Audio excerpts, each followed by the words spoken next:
So this is my brand new, Andrew has no idea, Rolex Land-Dweller 36. What the f? You don't have a Land-Dweller. I do. In this video, Zach and I go head to head on our personal collection for 3-watch throwdown of dreams. Zach, what's gonna happen? I'm gonna destroy it.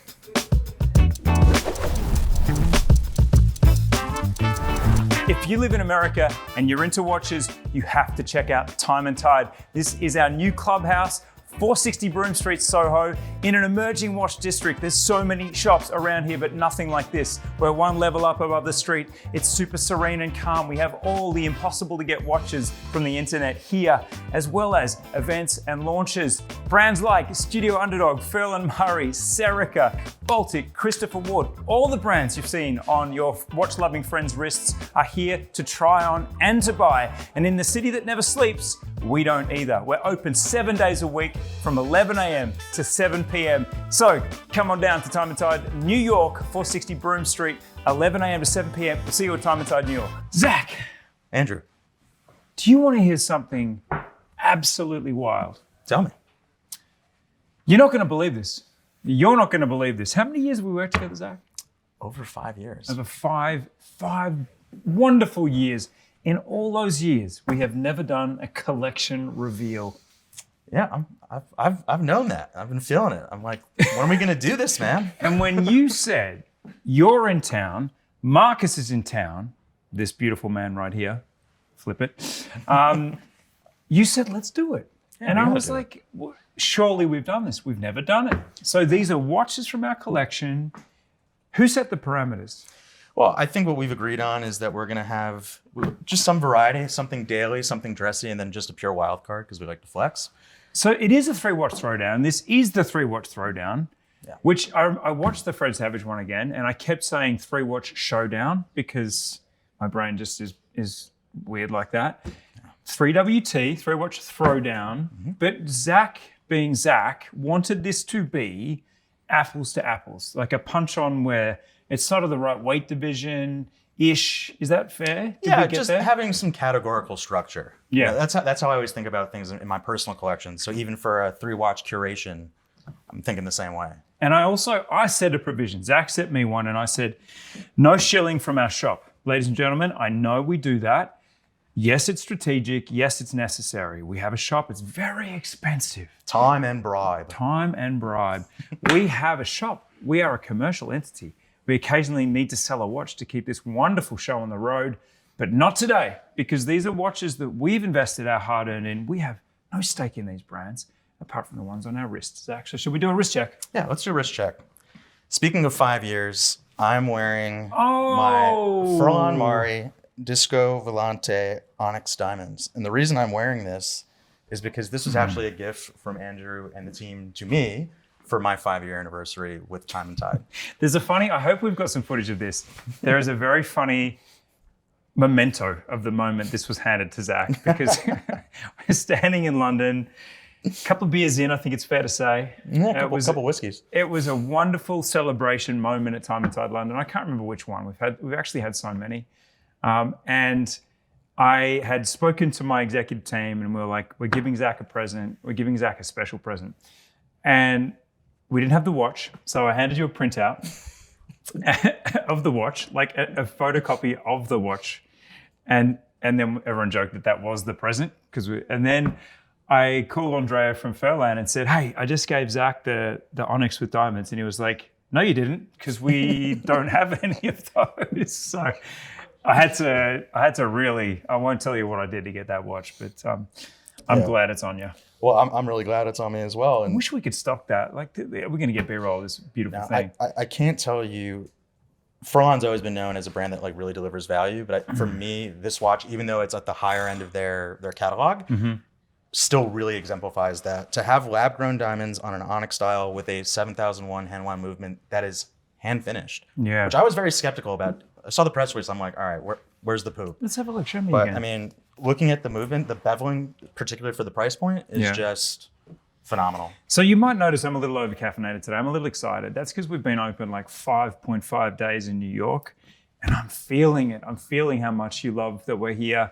I'm feeling how much excitement you guys get when you can put a watch like this on your wrist. We have 2 or maybe 1 Disco Volante. No, we've got 2 Disco Volantes there.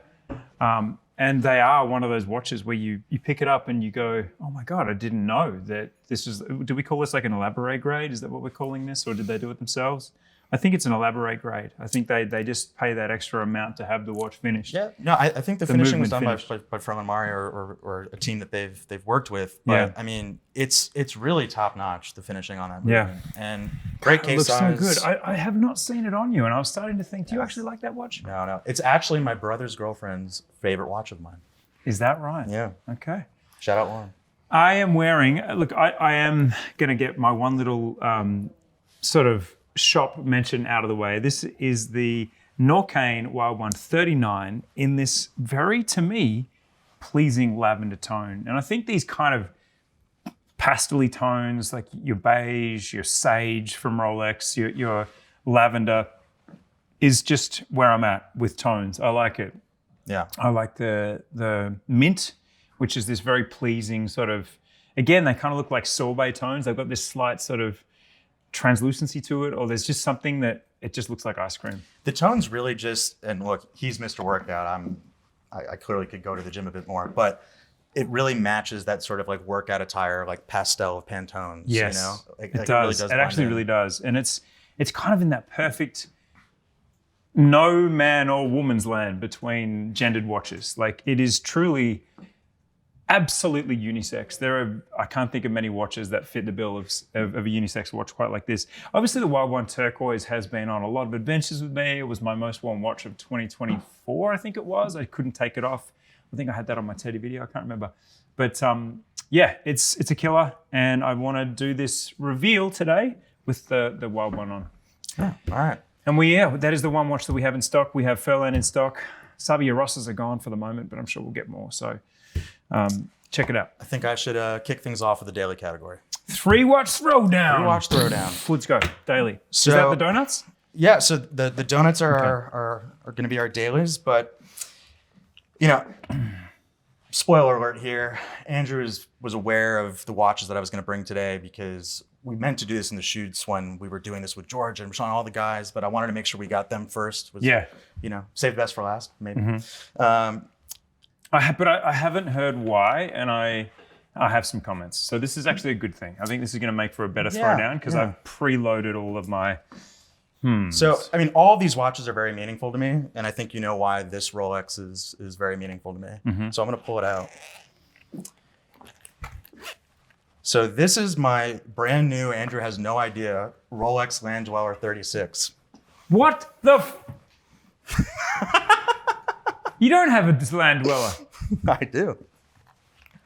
So we've been keeping this a secret for about a month. I've had this since the end of January. How do you have a Land-Dweller?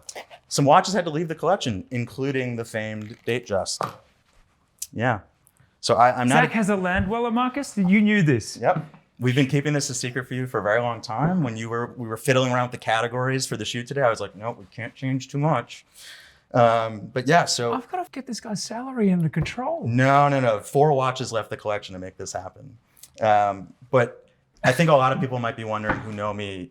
You know, the Datejust has always been a watch that's very important to me, and like, how could he ever part with it? But the reason why I did this, so much going on in my mind right now. One, because I was starting to, at Watches and Wonders, we were not the biggest fans of this. We were all critical of the dial. I don't like the numerals. The name. The dial's grown on me, the name not so much. But for me, if I am that next generation of my grandfather, and this should have been called the Datejust 2, in my opinion. So if this is that next generation of the Datejust, then for me, that's more symbolic than even having the Datejust. And I've been wearing this very secretly for the last month, and it's really never left my wrist for the month. Yeah. If you watch Time+Tide's YouTube channel, you'll see me pretending to be surprised a lot. This is not one of those moments. How did you keep this from me? Do you know how hard part it of me was? is actually kind of, because Zach and I actually have very intimate, and I think our most intimate conversations are about our collecting decisions. Yes. So you would have had a lot of This was horrible for me. Like, the first thing anybody wants to do when they get a watch is go to Instagram, new watch alert. Yeah. And Marcus and I were discussing, and we're like, we have to get his organic reaction. even though I have to wait a month. Yeah. There's like events in New York City. Like there are some people that have seen me wearing it, and I've said like no pictures, do not post exactly. it. Well, mission accomplished. And my first thoughts about this, aside from the shock and genuine, here are the things that go through your mind when you hold a Land-Dweller. Number one, bracelet, unbelievable. Yeah. Just this flattened out 5-link Jubilee style. There's something else, an extra about the flatness of this, but then the flatness of the bracelet without the bulbous kind of center links carries through to this, incredibly sexy, slim case. The watch is absolutely gorgeous in every sense except the numerals. I still hate the numerals, so we're still being real here. This particular typeface of these numerals is not my tempo, but holy moly, what a watch in terms of the way this bracelet integrates, and then again, just oh my god, it's the details. So I mean, look, as somebody who I think there's a lot of noise about this watch, but as somebody who has owned it for a month, like an actual genuine owner of it, what I can say, especially comparing it to my years of regularly wearing the Datejust, this is about like 2 millimeters thinner. So it's so really, much thinner. It's really slender. All of the bulbousness is gone, because I would say that the original Datejust, it surprised me, the bulbous center links, and you're getting this refraction of light off the rounded shape of those center links is gone. It's just a flat diffusion of the light with this center link. And then it just feels, because of this interesting sort of case middle that is beautifully polished, by the way, but it's got a flat, hard edge to it. It doesn't have that fully pebbly, rounded feel in the hand. So it also feels everything feels squared off. Yeah, I mean, look, just some key points that I just throw out there just from ownership experience. There's no easy link like the Datejust, but the links are very compact. The thing that really surprised me. Show me on your wrist. Can't believe we're doing this live. Yeah. So the thing that I found very interesting about the Land-Dweller, and I got the full set, box papers, warranty, all the links. I only had to take out. Did you get it secondary? Yeah. I traded four Retailers four of New York, watches. how dare you not have Zach Blast on a VIP list for this watch if you want it. There it is on my wrist. He had to buy it secondary. Yeah. Interesting. So yeah, as I've been known to do, I traded 4 watches to the guys over in Boston, European Watch Company. You love these guys. Yeah. Unpaid spot. Yeah, By the way, spot. can you pay us for these spots? Boston Watch Company? But, European Watch Company? No, so the links are very compact in length, but I only took out 2. So if you have let's say your size wrist and you bought this watch, you might actually have to get or request more links. Right. Because I only had to take out 2. No, I don't think so. Normally I've got 3 inches of bracelet that comes off and gets stored away. Come on down, Andy. It's all good. But yeah, and then in terms of the heft, it still has that same heft like a Datejust. However, on the bracelet side of the equation, it doesn't feel as down on your wrist, but it's super comfortable. It's been running, of course, superlative chronometer for me over the last month. I'm not even going to ask about movement performance. Yeah. So that's wow. Okay, I feel a little deflated because on one hand, I'm really happy for you. On the other hand, I feel like this is probably not going to be much of a 3-watch throwdown competition. I don't think you'll be on the edge of your seats about who's going to win this. Should I even bother? I guess I should. I mean, no. Well, look, I don't know. It feels sort of like an old trusty now. The Sundowner, the TAG Heuer Sundowner. Someone said to me yesterday, you don't have any of those, do you? And I'm like, absolutely not. And then they were like, because they're trading at $6K on chrono. And it is flattering. It is, even though I was kind of there's a part of me that hears that. And I know people are frustrated that if you miss an edition and there's overs, it's not a great message. But I'm really pleased because the way this one came together as a combination of elements is just, this is just when things go right. And TAG really did me a solid here. They really, they came to the table with so many premieres, the rose gold, the 5N rose gold with the titanium fabric strap. And I was in Australia recently and I went to the bank in London and had my little happy party of I'm going to a place where I can wear everything in this bank. And I loaded up, and one of the things that I had to have for Australia and my Australian adventures, it's warm in Australia right now. It's obviously coming up summer, and I was there in a peak time and had to have this with me. So the Sundowner Solargraph, yes, quartz, yes, solar powered, but I don't know. It's very special to me. This particular mélange, or like this beautiful fusion of anthracite and rose gold with a very handy quartz movement that keeps on ticking, takes a licking, all of that. Still love it. Yeah, I mean, look, I think for people when we first launched this, there was some discussion of like automatic versus, solargraph. But I think if anything, that's a testament to the fact that one thing that was for damn sure is that we nailed the aesthetic. The aesthetic is unquestioned, but then I do actually, I think Marcus and I have had this chat as well. A quartz in your collection, it's actually quite cool to pull something out of the box that's still on time. Sure. And that, you just don't have that thought about, what if I play golf today? What if I do something active or something that involves swimming? There's no thought about, but I just would probably take my Land-Dweller off just to be safe. There's none of that. You just wear it everywhere. So this hits the spot. And in terms of a mechanical sundowner, the idea tickles me, because I think if we can get that same sense of kind of ruggedness, adventure, go anywhere, like unlock an experience for you with a watch on, I'm open to that. So what do you think? If you're a sundowner wearer, if you're a sundowner fan, does it translate over to mechanical? Let us know in the comments. I'm curious to see if you might want that as well. Yeah, 20,000 likes on this video, and then Andrew will make it happen. Yeah, for sure. I'll deliver to the 20,000 likes. I'll just send you the bank details. No, but look, I mean, like, this is the daily category, so as much as there's flash and pizzazz here, you could make a very strong case. So let's make a little food display here. So there's one down. Okay.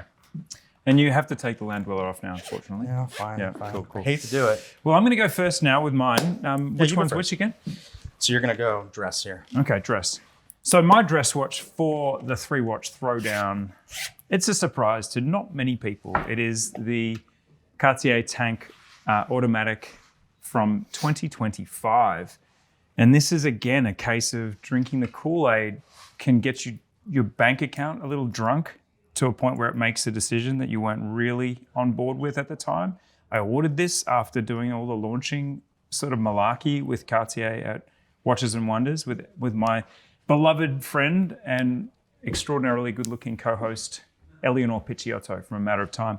We launched the Cartier stuff together, and by the end of it, I was just... The one watch I kind of couldn't get over was this tank. Now, me and the tank, Zach, this is one of our longer conversations, hasn't it? Yeah. Because I remember I told you I want one, and I think we had some chats. Yeah, there's some talk about dimensions and sizing and scale. Does this make my ass look big? Does this make my ass look small? Does this make my wrist look huge? Is this too dainty? And then I think the sickest burn was from my wife. Hello, darling. Yes, I listened to you. Here's the proof. I wore it. This is the Louis Cartier anthracite mosaic seaming dial, though it's laser etched. Very, very, very small watch. Wore it in. Said, honey, meet my Cartier. She's like, yeah, that's lovely. Little small for me, but I'm glad you're happy.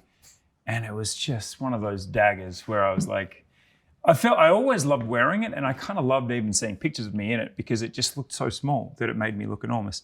But I actually couldn't get right with just how dainty it was. But I actually sided with a tank that everyone thinks is too big. And I don't think so. It's people, they're used to seeing tiny tanks, so they see this and just go, oh my God, that's enormous. It looks like a grandfather clock on your wrist. But I absolutely love this, and this is where I meet Cartier in the middle. Listen, I think the Tank Auto suits you well. It's larger than I would like, and not just because I have a small wrist. I just think there are some designs where it's like a tank is supposed to be small and a big pilot is supposed to be big. It's true. It's true, Zach.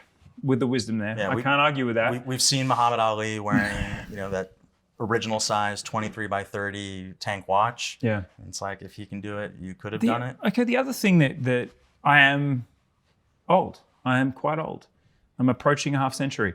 And the ways that emerges in my daily life are impossibility of reading the time on most of my watches. including and specifically mentioning the Famel Hut. This is the hardest watch on the planet to read at any time. In broad daylight, I'm just ish. It's sort of vaguely lunchtime. That's about as close as I can get with the Famel Hut. But my other tank couldn't read the time at all. The hands were lovely. The dial was very minimal. No idea what the time was. Not even ish. It was always lunchtime with the Cartier. Whereas this, oh God, the big Roman numerals, the stamp dial, the lovely contrast of the blued hands on this off-white dial. Perfection, readable, blind. Andrew McCutcheon is happy. So that's my dress watch. And this is 100%. Like Cartier, why would you get one? Because it's the man that you dream that one day you will become. And classic, everything, just in love with it. Okay. But just don't care what anyone says. Before I pull out my dress watch entry, in like one sentence, why? Because I know this is always like a raging debate, like what is the ultimate dress watch? And the tank is always in that. Why is the tank the ultimate dress watch in one or two sentences? Question, Zach. And by the way, because Zach and I haven't done this forever, we are going deep into the ninth. We are going into overtime. Let's just relax into this. Why is the tank the ultimate dress watch? I think because of those wonderful legacy and wonderful historical references. Like, style is an ineffable thing. And I think the ultimate style is walking into a room with confidence. Whatever you're wearing, if you're wearing it with total confidence, then that is style. But you look back through history at the wearers of the tank and the different sorts of style they've exuded, it's just undeniable. It's undefeated as the most stylish sort of statement of a wristwatch, and that's why for me. Okay. All right. Well, while you're getting situated here, I kind of, if we're going to talk about like this ambassadorship presence and prestige and well-known power, this to an extent is the exact opposite in that very few people know about this watch, at least in the broader, mainstream. Right. This is a very, if you know, this was my proclaimed exit watch that clearly never was the exit. It was the most absurd article ever written on Time and Tide. My last watch, I'm out, I'm done, I'm retiring.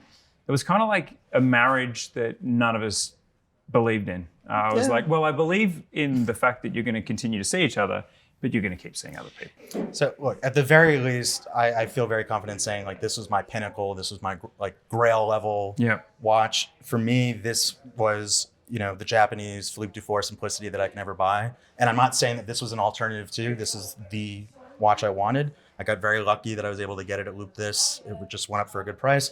But our friend Derek made me pay an extra few thousand because he was the one that was bidding against me. This is Minutemon.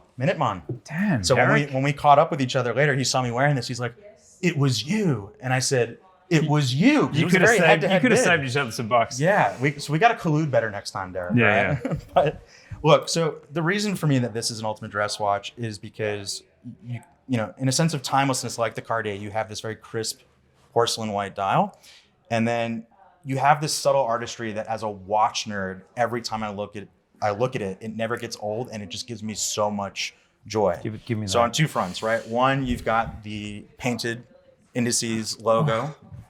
And I've watched them do it in the micro artist studio. When you watch them in person, it looks like they're not moving. You have to play them in like 5x speed on video to actually see their hand move. That's how careful they are. There is this sort of myth that they're just like free painting on the dial. There is a screen printing process first. So that if anything, they're really tracing it. That being said, it doesn't take away from it. It's an incredibly tall order to trace this perfectly. The reason I'm dying 1,000 deaths of extreme pleasure is just the sweep of this second hand. Yeah. You have never tasted a butter this smooth. Unbelievable. In the years I've owned that watch, it's maybe gained a second. Like, it's so accurate because not only is this a spring drive movement, but this is a spring drive movement that's coming out of the micro artist studio. Yeah. And though Credor is a little less strict when it comes to accuracy, at this level, they keep it very strict. The movement finishing is just unimpeachable. The beveling is a mile wide. Yeah. It is so gorgeous to look at in natural light. I remember when, because I wore this when I visited Australia for the first time for the 10th anniversary of Time+Tide. Yeah. And Marcus, when he was filming it, was just... It's such like the beveling is on this flat, this lazy angle. So instead of it being like a really sharp, what he means by a mile wide is just the bank of the beveling, which means extra work. Yeah. No, this is the best of the best in terms of that gentian wood, proper no bullshit, hand finishing.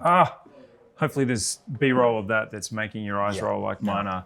I mean, let me try it on. I've never really worn this, but I do get it. And the weight of the platinum or white gold? No, that's platinum. It's a 39 millimeter case. It's a little over 10-ish thick, so it's not super slender, but listen, I like that's the a 7-inch wrist, and this is it's not a small watch. It's definitely not a small dress watch in its proportions. It's sort of, how does this go lug to lug for you? Lug to lug, it's like around 45-ish. Okay. Yeah.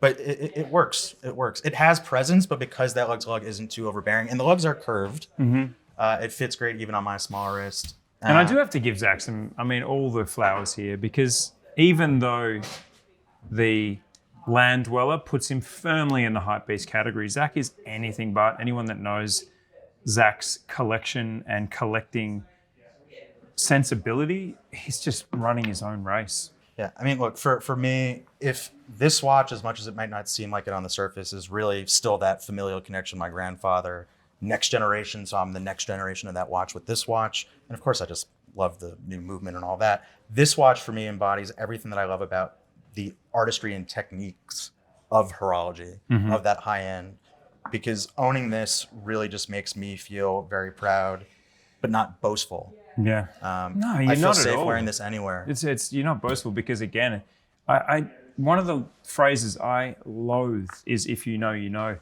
Unfortunately, it does apply here, and I think this is actually obviously Zach's going to smash me on the Land-Dweller, and I know you don't have to let me down easy. That's all good. The Sundowner is not going to compete against the Land-Dweller.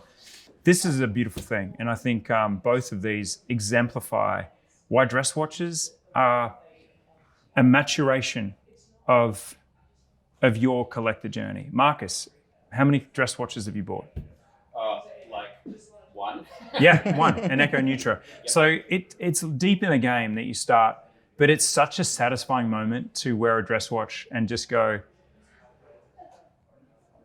there's a mature feeling in a way that's, again, it's not sort of like I'm a grown-up now. It just feels great. And often the style of a dress watch is very rarely the latest. It's the most classic.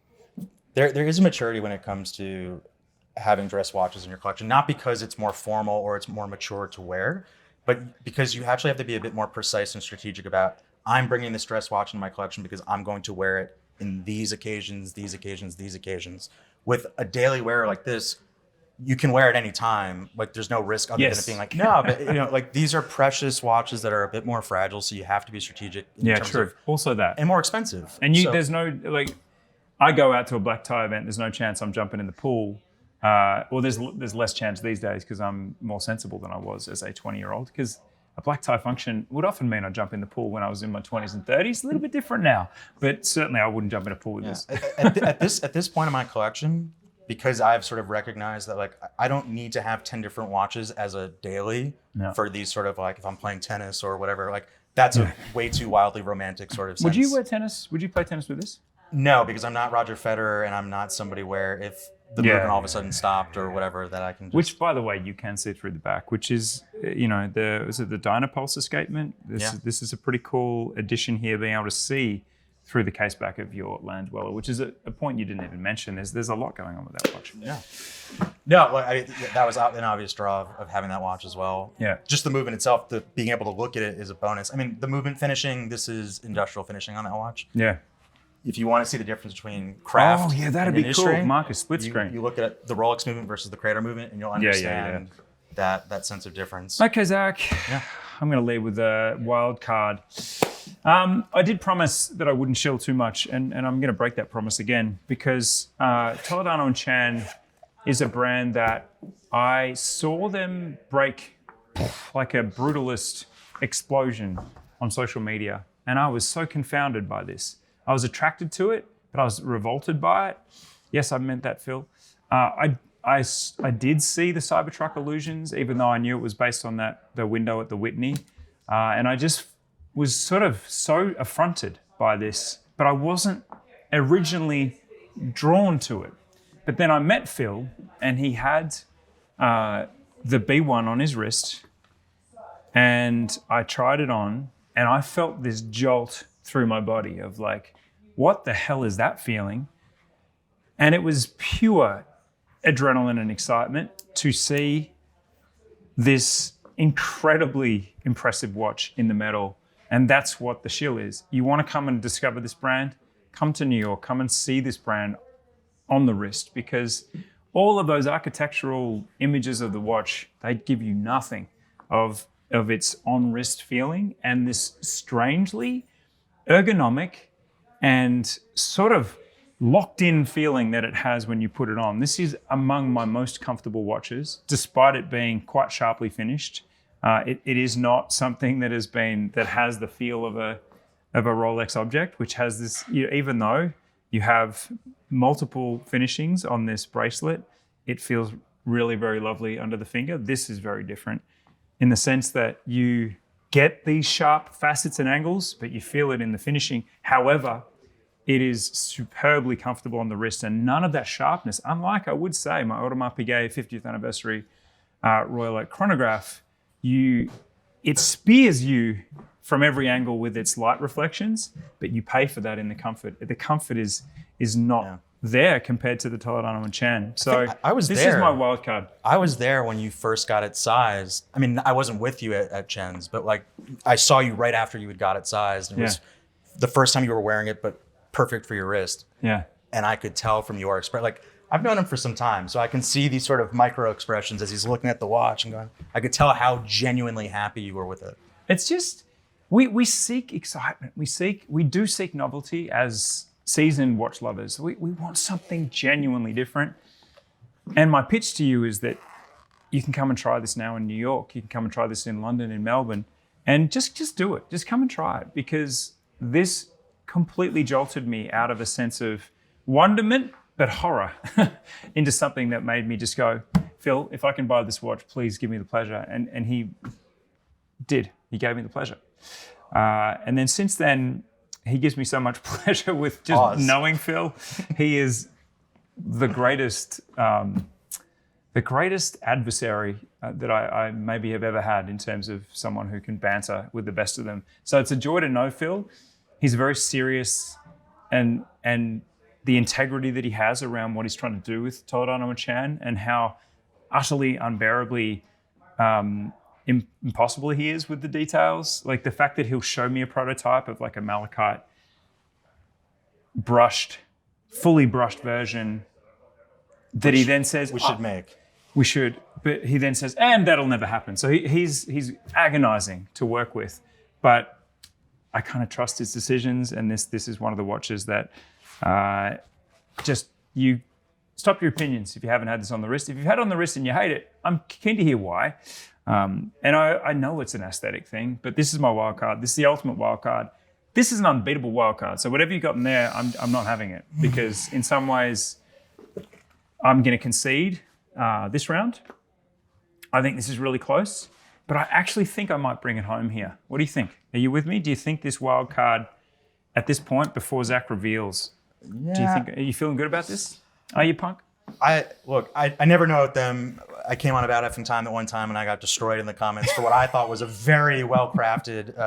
What was that? What did we do? We should track that down on B-roll. No, you guys had selected like a 3-watch collection out of like whether it was watches or no, it wasn't out of watches and wonder. But basically, I came to the table with a Black Bay 54, the Parmigiani Rochbond GMT, and an MB&F watch is like my ultimate 3-watch. Yes, and I thought like I've got them nailed. And in the comments, I was just torn apart. Not nailed. Which showed that... Nailed in a different way. He got nailed. Wasn't a very cultured audience for About Effing Time. No, I'm kidding. But look... Snap.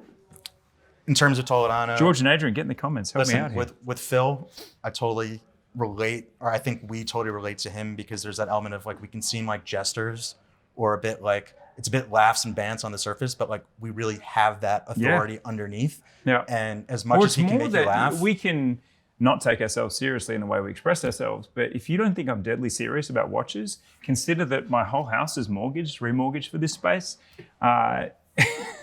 So all the people that might suggest that the constant shilling from here is annoying, I kind of need to do that, because if I don't sell these watches, it's all going down. So there is a deadly serious element to our commitment to what we do, and his commitment is just unquestioned. It's just irritating. It's all business behind the smiles, trust us. But yeah, so speaking of business behind the smiles, what do you got? I'm going for the kill shot here because this is my wild card. This is the Santos-Dumont limited edition. Split the cameras. I want one half going in. I want two screen of 2 thumbs. This is the watch I've gotten the most DMs about if I am willing to sell it. And the answer is always no. Yes, and it's available today. Click the link. No, it's not. Absolutely not. This is a watch that could be tempting for people to sell because it sells for over twice its retail price. You jumped on that day one. So I want an order. I remember that. This is all in the Time+Tide archives. You can see the... Was that the Kylie year? No, so this was Ricardo. Ricardo year. Yeah. Ricardo, who's now worn and wound. Yeah. Shout out Ricardo. Platform to the stars at Time+Tide. We were going around with the Lazy Susan or whatever. It was the precursor to our new Kiss, Marry, Kill format. But we were answering questions and people were asking, like what was the thing that like kind of really stood out to me? And I talked about seeing this watch and making it very clear to the Cartier team. I'm like, I'm not looking for a discount, but I have to have one. Yeah. And I think as I understand them for thinking, they thought it was just like flattery, like, oh, he's just trying to up us or whatever. He's a journalist. He wants it for free. And it's like, no. Like, I really want this. Yeah. And so again, another name's going to repeat again here, but Derek, I reached out to him. I reached out to him at Carrot & Co. And I said, Derek allocated you that. Yes. Derek. So this allocation came through Derek. Or it came from Cartier, but facilitated by Derek. You might know Derek from such episodes as potentially the greatest 3-watch throwdown I've ever seen. It was the... Seiko SJ. So the 62 MES recreation. SJ 083 maybe? SJE 093. God, he's amazing. Can we just pause for a moment? SJE 093. The AP Royal Oak chronograph 38 millimeter, and the Reverso Duoface medium. Duoface medium classic. Discontinued. On Milanese. I mean, that's just, I'm not even going to say that we're close to that. But anyway, Derek, same Derek. So, same Derek. And I just knew I had to have this. And so I said to him, look, I know you're not, you're a authorized dealer. This might be for boutiques only. But if you're going to be able to get one, let me know. He's like, yeah, I'll let you know. And I get a message one day. He's like, dude, fill this out ASAP. And I fill it out and he sends it off to Cartier. And then Cartier, fortunately for me, came back to him and said, you're getting one and it goes to Zach. There are some privileges of the position, but I'm pretty sure that irrespective of the media part of that form, was there a media part? No, you didn't say who you were or what you did or anything? I didn't on the forum. I think Derek may have sold that in rightfully, or strategically changed my personal email to my Time+Tide email, just to sort of put the signifiers out. Zach is very by the book if you're not picking that up. So if you think he's out there just pumping up his tires to get allocations, you're partly right, but not entirely right. Yeah, but so look, in terms of this watch, it's well documented why I was in lust with it the second I saw it. The beige lacquered case that's done in their Met-Terre d'Art facility. It just, the aesthetic really stood out. Just made me think of I know I said buttery beige, but for me it just makes me think of Cuba and the beach and just sandy. I don't know why. Yeah. Havana. This feels like a Havana dress watch. I can kind of see the tones, the Havana tones. Yeah, because this is also a dark green strap. It's not black. Is it? Yeah. It looks brown. Yeah, it's like a dark, like a tropical green. Yep. But the thing that now... Why is it a wild card though, Zach? Because I got to push you on that. Wild card's meant to be out of the box, challenging, avant-garde, all those words. Because I don't think when this came out, I don't think anybody expected Cartier to do this, to have that full front lacquered case. Now that we've had it out, and we can go back and come the year after? So the year that this came out, they did the steel with the black lacquer, the platinum with the Christian burgundy Hagen lacquer. has in it. It looks sexy on Christian. And I don't think anybody was expecting a beige lacquered case Cartier watch, but when it came, people like myself, I know Danny Milton is a big fan of the watch, and did he get one? No, but he did before he moved on to Teddy, he did a Hodinky podcast episode where they shouted me out because anytime this watch comes out, whether it's on Killing Time with Malika and Bryn, I always get a shout out for having and it has this curved crystal which does interesting things with the light, doesn't it? Yeah. And I've been to the factory. I've watched them make those crystals. There's a human being doing this. Yeah. And the other fun fact about this watch, normally people wouldn't share this, but that's number 249 out of 250. Wow. So the other like really key thing about this watch, you know, you buy a watch for a certain reason, but as you own it longer, there's other reasons that develop to keep it, or to make it that much more like you can't part with it. And for me, my first interaction with this man was a bit awkward. It was with Raphael, formerly of Cartier, and he's the man who designed this watch. And I remember being in a touch and try, and I was asking about it was a Tank Chinois or something. And I said, is the movement in-house? And I just heard like a, and I turn around and it's the guy who, you know, designed the watch. He's like, of course it's in-house. So at first I thought this guy is not my biggest fan. But over the years, I've met him a few times, you know, around at events and stuff. And, you know, we've developed a bit of a bond, certainly through this watch. But I've said to him, I'm never going to, like, there's got to be a real serious emergency for me to sell this watch. And I think me telling him that at a time where he had just transitioned over to Alto, it was a very reflective moment where he realized just how, and this relates to the timelessness of Cartier, how much his work has an impact, because these pieces are going to be looked at a century from now. Yeah. We're doing it right now with Cartier from a century ago. It's a really interesting thing. I co-hosted an event in Zurich with Cartier, and the question to their design team was the pressure of timelessness and this expectation that every Cartier has to meet this sort of universal grade, this time, it has to be above the timeline. It's real. Yeah. You can't chase trends at all from a Cartier perspective. So, yeah, I mean, to be honest, he was getting a little teary-eyed because it really just kind of hit him in that moment. Like, you know, he was moving on to this next chapter, but that this is not only a lasting part of his life, but a lasting part of my life, because this watch means so much to me. And now Raphael has another presence in his studio by being upstairs in the loft. New York has a different space that's for higher end brands, and Alto is a brand that has my attention. They have this wonderful faceted crystal model that also has an incredible CDH movement. Raphael, you are here in spirit, and you'll soon be upstairs. So look, these are your head-to-heads.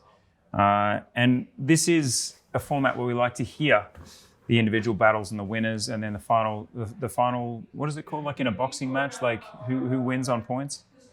If it comes to that. Actually, there's no way to win on points because you're probably there's only 3 rounds. Yeah, look, you just say the name of who you think won or who you think won per each round. That'll do. We don't have to overcomplicate we'll tally it. Zach, that was, I mean, I feel it's always a bit loose with us. Kind of exhausted, actually, because you just came out and just whacked me with the Land-Dweller, and I haven't recovered. Energy was at a different level before we started, but it was a great throwdown. These are really interesting. I wonder if there's a ball game here. I don't really care, because if you comment and have strong opinions, it's the same as a win. So thanks for listening. Yeah. Zach, thank you for being such an important part of Time and Tide. Zach is the man in New York. This is his oyster, and you should come and see him. And maybe when you see him, you could propose to him a 3-watch throwdown of your own. I know that Yandretti, we see you. There's many out there who are just like, put me in, coach. Yep. Come on in. Well, that's exactly what I was going to say. So look, 2 things you got to do right now. 1, put your votes per round in the comments, but 2... Or just your thoughts. Like, there's a lot that's been discussed today. Just give us your thoughts. But number 2, I will actually put a link to my Instagram in the YouTube description. Feel free to send me a DM if you'd like to be a candidate to do a 3-watch throwdown here in the studio. We want to make this a continuing series. Yep. And we've done it with a lot of our industry friends. Yep. But we want to do it with we definitely. The comment that I always get or that I see on YouTube is this open to other people? Is this open to me? Can I show you mine? To which I say, please stop sending me those pictures. No, but there is an open invitation because we want this to continue. And look, we could shoot it right here. You could be here with Zach, potentially here with me, here with both of us. But please do that. Yeah, send us a line. Thanks for watching, Zach. Again, thank you. Marcus, thanks for setting up the most beautiful set ever. And thank you to my amazing American team for making this dream come true. Come and visit us, 460 Broome Street. Right here in Soho. We are in the heart of the watch district that is emerging right now. We'd love to see you. So come on down. And as always, we'll see you on the next one.